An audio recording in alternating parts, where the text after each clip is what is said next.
جب بھی میں دوسروں کو نیچا دکھانے کی کوشش کرتا تو وہ قدرت اللہ شہاب کہتا، نہ، ہار جاؤ، ہار جاؤ، ہار جانے میں ہی جیت ہے۔ اس رسمی دنیا میں نہ سوچنے والا احمق، ڈر ڈر کر، پھونک پھونک کر سوچنے والا عقل مند اور بے دھڑک سوچنے والا دیوانہ ہے۔ مسجد میں داخل ہونے سے پہلے سب کو جوتوں کے ساتھ مرتبے اور بزرگی کے امامے بھی اتارنے پڑتے ہیں، اور کوئی یقین سے نہیں کہہ سکتا کہ واپسی پر اس کا امامہ اسے مل جائے گا۔ ہم نے بندے تخلیق کیے تھے لیکن وہ دیوتا بن بیٹھے۔ کیا ہمارے بندوں میں کوئی ایسا نہیں جو بندہ بن کر جیا ہو؟ سیانے کہتے ہیں احترام ایک دیوار ہے جو محترم اور احترام کرنے والے کے درمیان کھڑی ہو جاتی ہے، جو قرب پیدا نہیں ہونے دیتی، جو خوف پیدا کرتی ہے۔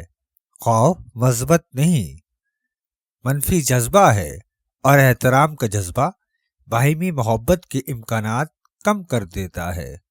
مثلاً باپ بیٹے کا رشتہ لیجئے، بیٹے پر لازم ہوتا ہے کہ وہ باپ کا احترام کرے۔ اسی وجہ سے باپ اور بیٹا کبھی ایک دوسرے کے قریب نہیں آ سکتے۔ سچائی کے کئی ایک پہلو ہوتے ہیں، کئی ایک چہرے ہیں، ہر کوئی اپنی طبیعت کے مطابق ایک چہرہ اپنا لیتا ہے۔ جو نوازے جاتے ہیں ان پر اکلاپا مسلط کر دیا جاتا ہے، ذاتی خوشی چھین لی جاتی ہے۔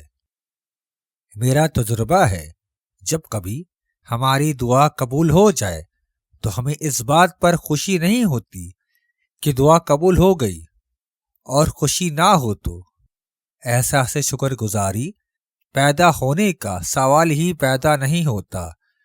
الٹا ہمیں یہ غم لگ جاتا ہے کہ قبولیت کے اس لمحے میں ہم نے کچھ اور کیوں نہ مانگ لیا۔ بحث ایک معصوم اور بے ضرر وقت کٹی ہے۔ بحث سے کبھی کوئی قائل نہیں ہوا، نہ بحث نے کبھی کسی کا کچھ بگاڑا۔ دنیا کی سب سے بور چیز شریف عورت ہے۔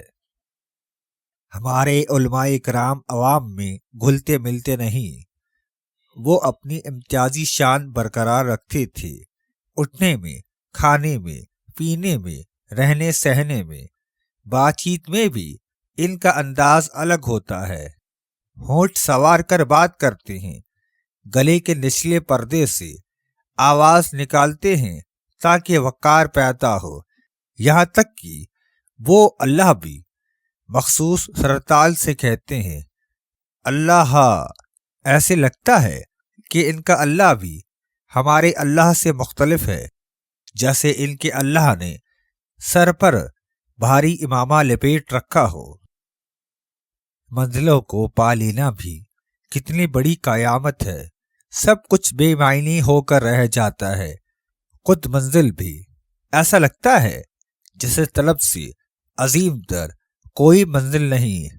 طلب اور جد و جہد شاید یہ بشریت کا تقاضا ہو۔